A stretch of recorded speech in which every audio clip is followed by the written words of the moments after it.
네, 현대차예요. 근데 오르고 있습니다.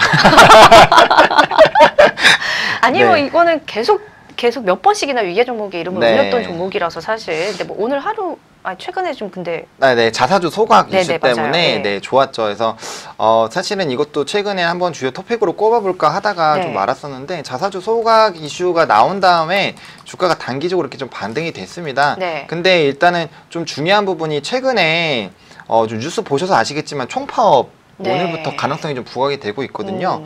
일단은 뭐 이제 자동차 산업 전체를 좀 보호하기 위함과 임금이 좀 낮춰지고 이제 정부나 이제 시에서 좀 도움을 주기로 했었는데 그런 부분들이 임금에 대한 그런 하향 평준화가 될 것이다라는 그런 이제 얘기를 하면서 지금 본격적으로 파업을 하고 있는데 그 현대 같은 경우는 아무래도 이제 노조의 그런 파업이 자동차에 굉장히 좀 부정적인 영향을 네. 미치거든요. 사실은 예전에도 한참 이제 글로벌적으로 자동차 점유율을 늘릴 때도 이런 파업 관련된 부분 때문에 생산에 차질이 생겼었고 이게 좀 시장 점유율에서 많은 이탈이 발생되게끔 했었거든요.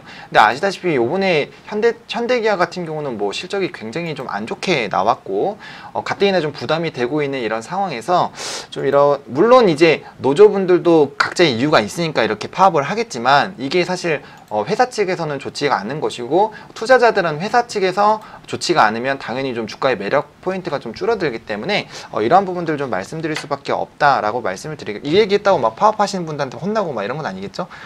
밤길 조심하시고요. 네, 막 병으로 맞을 것 같아서 네, 좀 네. 다소 조심하게 말씀을 네. 드리고 있는데 어쨌든 이러한 부분들이 이 종목 자체에는 좀 부정적이다라고 말씀을 드리겠고요. 또 이제 중국 쪽에서 실적이 좀 좋지가 않아요. 지금 판매량이 지속적으로 감소가 되고 있는데 물론 최근에 이제 또 신차 방탄소년단이 좀 홍보를 해서 좀 이슈가 됐었던 그런 차가 있는데 그런 신차에 대한 뭐 물론 수요가 물론 나타날 수는 있습니다. 이제 관련된 홍보비나 이런 부분들이 주가의 반등을 지속시키기는 조금 어렵지 않을까. 라고 생각이 들고 있어요. 어쨌든 간에 차가 좀 잘 팔려야 되는 부분이고 물론 내수시장에서 그랜저나 뭐 산타페가 좀 긍정적인 흐름을 보여주고 있지만 이게 이제 주가가 이렇게 하락하고 엄청나게 떨어졌거든요. 최근에 보시면 뭐 요렇게 한번 하방 나왔다가 지금 이렇게 빠지고 있는데 조금 올라간다고 다시 이렇게 빠질 가능성이 너무나도 큽니다. 그렇기 때문에 좀 위험한 상황이다라는 점을 좀 인식을 하셨으면 좋겠고요. 한동안 현대기아차 관련돼서는 조금 물론 이게 너무나도 많이 하락했기 때문에 기술적인 반등이 나와줄 수는 있습니다. 그게 나와봐야 지금 11만 8천 원 라인이에요.